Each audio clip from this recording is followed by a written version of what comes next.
এই শোন, আগামীকাল আমি মসজিদে ইফতার দিচ্ছি, সবাই সকাল সকাল মসজিদে চলে যাবি কিন্তু, ঠিক আছে? সভাপতি সাহেব, তা ইফতারিতে কি কি আইটেম থাকবে? হাই, কখনো দেখেছিস আমি ইফতারি দিলে প্লেট ফাঁকা থাকে? না না না না না না, যত রকম আইটেম আছে সব দেব। তাই নাকি? আরে হ্যাঁ, এবার 5 লাখ টাকা বাজেট করেছি। এলাকার সবচেয়ে বড় মসজিদের সভাপতি আমি। ইফতারি দিলে যদি পুরো রমজান মাস জুড়ে একটু নাম কামি না ছড়ায়, তাহলে কি কোনো ইফতারি হলো? আরে 3টা গরু জবাই হবে। 3 গরু? বিরাটই খাওয়া ওরে অবস্থা, এলাকার সব মসজিদের লোক আসবে ইফতারি করতে। আলহামদুলিল্লাহ। এই চল, বিড়ির বিল দিয়ে উঠি। ঠিক আছে দাদা, চলেন। সভাপতি সিগারেটের বিল দিয়ে সবার উদ্দেশ্যে বলল, এই সবাই কালকে সকাল সকাল মসজিদে চলে আসবে কিন্তু, ঠিক আছে। এই চল। সভাপতি চলে যাওয়ার সাথে সাথে একজন বলে উঠল, সভাপতি একটা মালই রে, আসলে তো রোজা হালকা হয়ে যাচ্ছে, কালকে যাব। ওরে মেলা দিন এরাম খাওয়া খাইনে রে। ঈশান, জি দাদা। এরা সময় মতো ইফতারির প্যাকেটগুলো ডেলিভারি দিতে পারবে তো? সব পারবে দাদা, আমি সব বলে রেখেছি। কয় হাজার প্যাকেটের কথা বলেছিস? 2000। এলাকার সব মুসল্লিদের ঠিক মতো বলেছিস তো? আমি প্রতিটা মসজিদে গিয়ে গিয়ে বলে রেখেছি সবাইকে।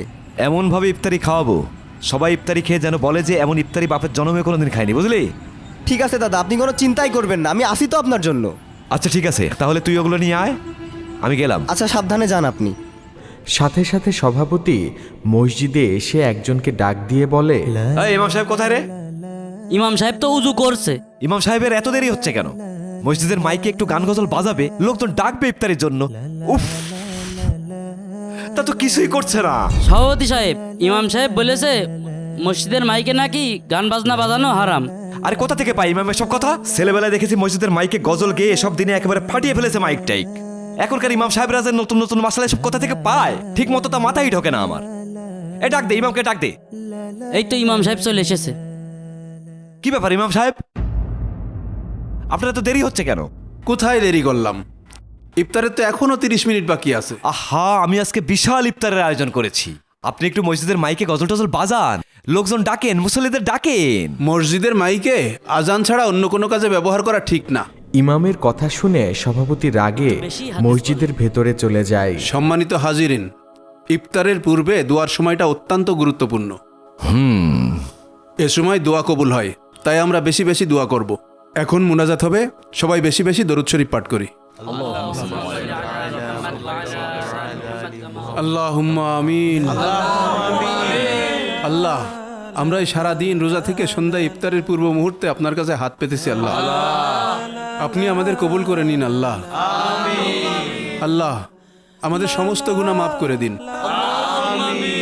আল্লাহ, যে ব্যক্তি আজকে ইফতারের আয়োজন করেছে তার ইফতারকে আল্লাহ কবুল করে নিন। আল্লাহ, আল্লাহ তার মনে সকল আশা পূরণ করে দিন। আমিন। ইমাম সাহেব, এই কি হইল? আজকে যে আমি ইফতারি দিচ্ছি, এটা আপনি জানেন না? হ্যাঁ জানি তো। তাহলে আমার ইফতারের কথা আপনি মোনাজাতের মধ্যে বললেন না কেন? বলেছি তো, আমি বললাম না যে ইফতারে দিয়েছে আল্লাহ তার ইফতার কবুল করে নিন, তার মনের আশা পূরণ করে দিন। আরে আপনি আমার নাম বললেন না কেন? নাম না বলাতে বিরাট রেগে গেল। আপনার নাম বলতে হবে কেন? আল্লাহ তো আপনার অন্তরের খবর জানেন। আরে আমি ইফতারি দিচ্ছি, এটা আপনি সবাইকে জানাবেন না? আপনি কি মানুষকে জানানোর জন্য ইফতারি দিচ্ছেন নাকি আল্লাহকে খুশি করার জন্য ইফতারি দিচ্ছেন? আমি কোন উদ্দেশ্যে ইফতারি দিচ্ছি সেটা তো আপনার জানা দরকার নেই। আপনি আমার নাম বললেন না কেন সেটা আগে বলেন। আমি কখনোই মুনাজাতের ভিতরে কারোর নাম বলি না। কেন? এতে করে সে রিয়ার মতো পাপে যুক্ত হয়ে যায় এবং তার সমস্ত আমল নষ্ট হয়ে যায়।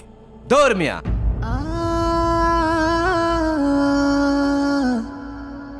এত টাকা খরচ করে ইফতারের আয়োজন করে মানুষের কাছে যদি আমার নাম কামি না হলো, তাহলে খামোখা টাকা খরচ করে মানুষকে খাওয়িয়ে লাভ কি? আমি আর কোনোদিন মসজিদে ইফতার দেবো না। আর এই মাসে আপনার এই মসজিদে ইমামতি চাকরি শেষ। মোনাজাতে সভাপতির নাম না বলায় সভাপতি রেগে গিয়ে মসজিদ থেকে বেরিয়ে যায়। ইফতারির সময় হয়ে গেছে, আপনারা সবাই ইফতারি করে নেন।